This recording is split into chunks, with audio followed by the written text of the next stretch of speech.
Success पाना है तो मोटिवेट रहो, और मोटिवेट रहोगे तो सफलता आपके कदम चूमेगी। एक बार की बात है, एक गांव में गौतम बुद्ध सबको, अपने शिष्यों को शिक्षा दे रहे थे, और वो मतलब यही काम किया करते थे, शिक्षा देते थे और अपना प्रचार किया करते थे कि भाई देखो, सभी को अपना ज्ञान होना चाहिए, आत्मज्ञान होना चाहिए।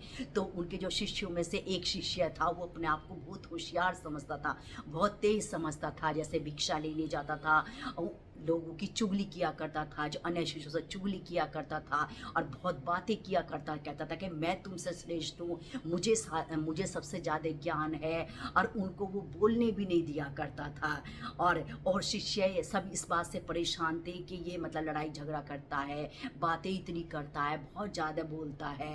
एक बार की बात है कि भाई एक महीना ऐसे ही बीत गया, तो गुरुजी ने कहा सब शिष्यों से कि आप एक एक संकल्प लो, जो आपको अपने मतलब जैसे कि आप कर सकते हो, जो समर्थ हो करने में, उसका संकल्प लो। सब ने अपने हिसाब से संकल्प ले लिया। उस शिष्य ने गुरुजी के पास कहा कि नहीं गुरुजी, आप बताइए कि मैं क्या संकल्प लूँ। गुरुजी ने कहा कि नहीं, जो आपके बस की हो वो संकल्प लो। गुरुजी ने कहा कि अच्छा ठीक है, जब तुम नहीं मानते हो तो आप ऐसे करो, 1 महीना तक के लिए आप चुप रहे, बोले ना। तो शिष्य ने कहा ये तो बहुत आसान बात है, इसमें तो कुछ भी मुझे करना नहीं है, चुप ही तो रहना है, मैं रह लूँगा।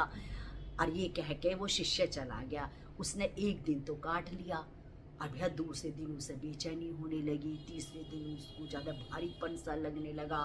तो ऐसे करके उसने 10 एक दिन ऐसे काट दिए, लेकिन बहुत मुश्किल से कटे। और वो फिर गया गुरुजी के पास, उसने लिख के कहा कि मेरे अंदर तो बहुत ही बातें हो रही हैं, अंदर विचार हो रहे हैं, और मैं बिना बोले नहीं रह पा रहा हूँ, और सब मतलब आपस में अपनी बात रख रहे हैं, पक्ष रख रहे हैं, सबसे अच्छी बात कर रहे हैं, तो मैं बिना बोले नहीं रह पा रहा हूँ। तो अब मैं क्या करूँ, मैं संकल्प को तोड़ दूँ। गुरुजी ने कहा कि देखो, संकल्प तो तोड़ने के लिए होते हैं, आप संकल्प तोड़ दो, जैसे पहले दिनचर्या करे थे ऐसे करो। और यदि संकल्प को जारी रखना है तो आपको, आपके अंदर जागृति आएगी, और आत्मज्ञान होगा, और आप आगे बढ़ोगे। ये आपकी मर्जी है कि आप संकल्प तोड़ना चाहते हैं या जारी रखना चाहते हैं। और ये गुरुजी की बात सुन, आपको कोठरी में बंद कर लिया गुरुजी की बातें सुनने के बाद में। और उसने क्या करा, बस थोड़ी बहुत देखो, कभी खाने पीने के लिए, अपने जो दैनिक काम कार्य होते हैं उन्हें करने के लिए निकलता था, कोठरी में ही रहता था। उसके अंदर बहुत विचार आते रहते थे, अंदर बातें होती रहती थी। और किसी को एक दिन क्या हुआ, वो यहाँ से चला ही गया आश्रम से, पता भी नहीं चली गुरुजी की, उसको कुछ दिन बचने वाले थे संकल्प के लिए। सब ने ये सोचा, शिष्य कहने लगे भाई वो कहाँ गया बोलने वाला शिष्य। तो सब ने ये सोचा, शिष्य ने सोचा और शिष्यों ने सोचा कि उसको तो किसी जंगली जानवर ने खा लिया होगा, वो चला गया, उसका तो पता है नहीं। गुरुजी ने कहा कि नहीं, ऐसा नहीं हो सकता कि कोई जानवर उसको खा ले, वो अपने आप ही गया होगा। गुरुजी को पूरा विश्वास था। उसका 1 महीना भी हो गया, उसका संकल्प भी पूरा हो गया, लेकिन वो शिष्य नहीं आया।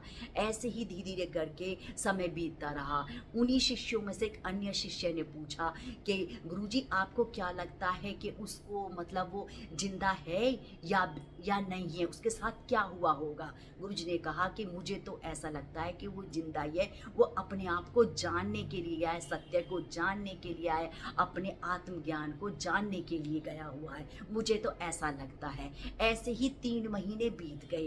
3 महीने बाद में वो शिष्य लौट के आए, तो सब बहुत खुश हो गए देख के। लेकिन जब वो लौट के आए तो उसमें बहुत ही परिवर्तन था।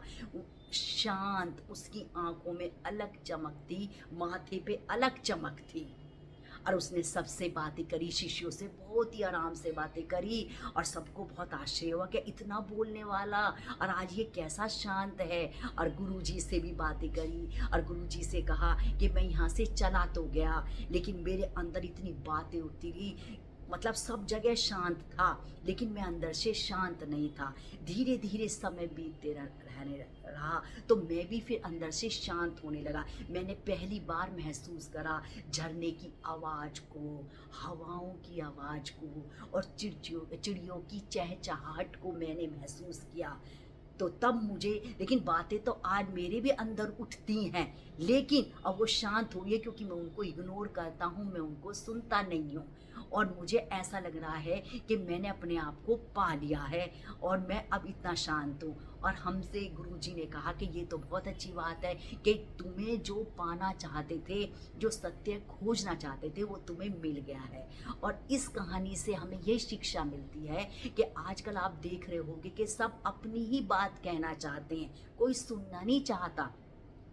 बस ये सोचते हैं कि जो मेरी बातें हैं या इसको मैं नीचा दिखा दूँ, इसको मैं छोटा दिखा दूँ, और सारी कड़वाहट और सारी अंदर की बड़बड़ाहट दूसरे के ऊपर निकाल देना चाहते हैं और सोचते हैं कि मैं इससे श्रेष्ठ हूँ, मैं इससे अच्छा हूँ, इसी साबित करने में लगे रहते हैं। कोई अंदर अपने आत्मज्ञान को नहीं समझता कि हम किस लिए यहाँ आए हैं, अपने आप को जानने की। जितना आप शांत रहेंगे, क्योंकि जितनी हमारी ऊर्जा बातों को ज़्यादा करने में नष्ट होती है ना, उसको अपने जानने में लगाएं, अब उसको कार्य करने में लगाएं। लेकिन आजकल ये जितना हो सके तोल के बोलो, कम बोलो, पर अच्छा बोलो। इस कहानी से हमें ये शिक्षा मिलती है। ऐसे ही मैं आपको प्यारे प्यारे टॉपिक लाती रहूँगी। मेरे चैनल को लाइक करें और सब्सक्राइब करें और शेयर करें। राधे राधे।